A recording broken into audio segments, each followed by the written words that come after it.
وہ رضا کے نیزے کی مار ہے کہ عدو کے سینے میں غار ہے، کسے چارہ جو ایک بار ہے کہ یہ بار بار سے پار ہے۔ رفیقان گرامی، اللہ تبارک و تعالی نے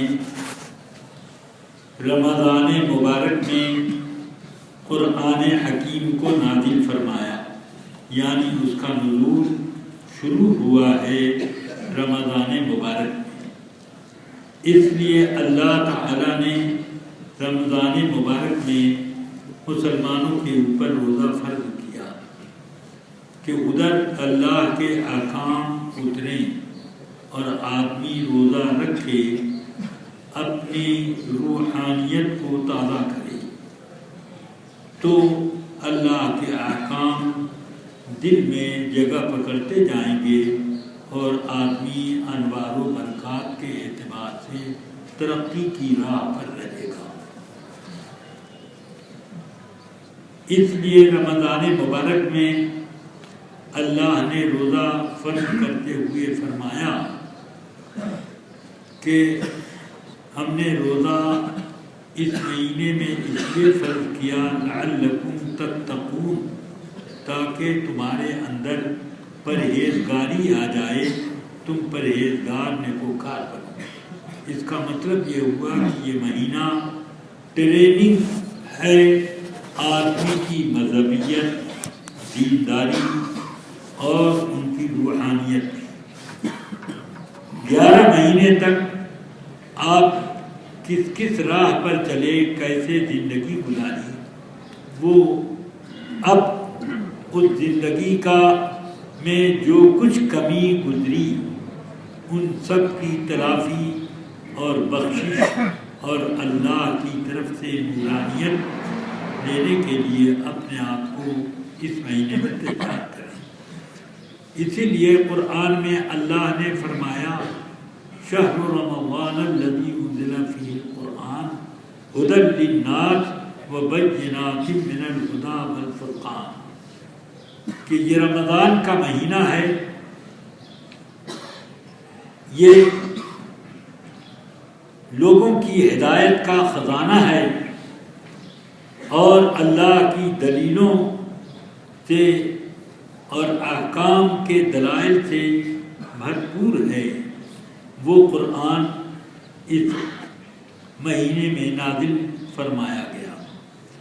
اس لیے آدمی کو اللہ تعالی نے کئی اعتبار سے اس ٹریننگ کی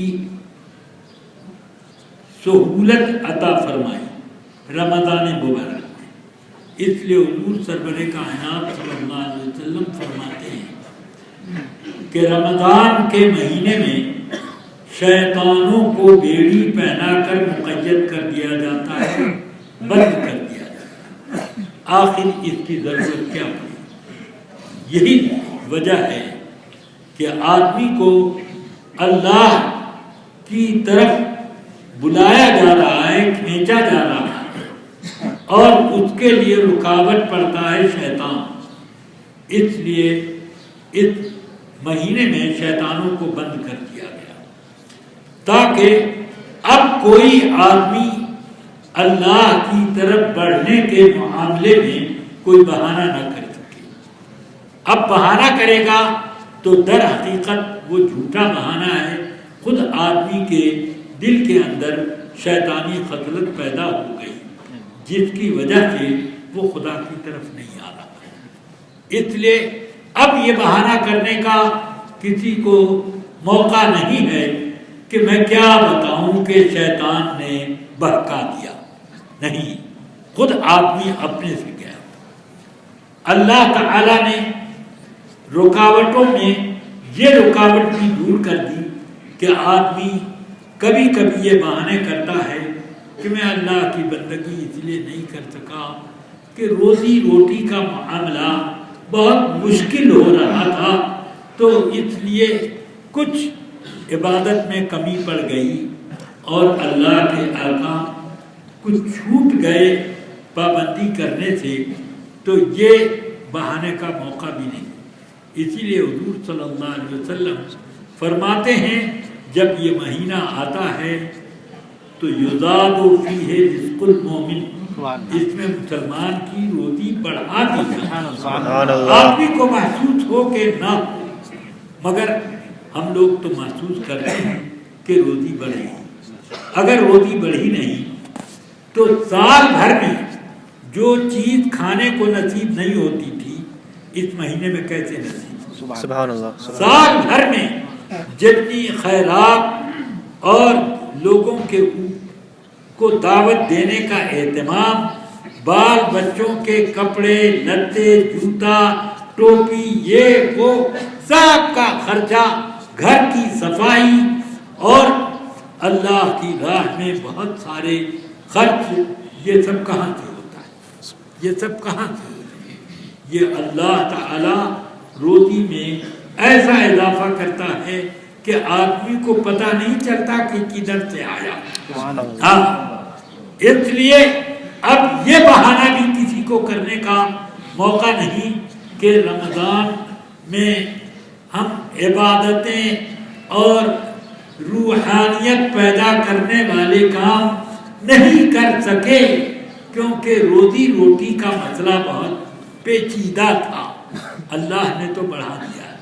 ارے اس زمانے میں حال یہ ہے کہ محتاج اور فقیروں کی روزی اتنی بڑھ جاتی ہے کہ وہ مالداروں کی طرح ہو جاتے ہیں۔ یہ روزی بڑھائی تو اللہ تعالیٰ نے۔ اس لیے رفیقان ملت اس مہینے میں آدمی کو زیادہ سے زیادہ بندگی اور اللہ کا شکر ادا کرنا چاہیے۔ اللہ تعالیٰ مجھے، آپ کو اور تمام مسلمانوں کو توفیق خیر دے اور راہ حق پر چلائے، گناہوں سے بچائے، اور رمضان کے بعد جتنے 11 مہینے آتے جائیں وہ سب مہینے اس مہینے کی ٹریننگ کے اثر سے اچھے خاصے ہوتے ہیں، اور سب اللہ کی راہ۔ وہ رضا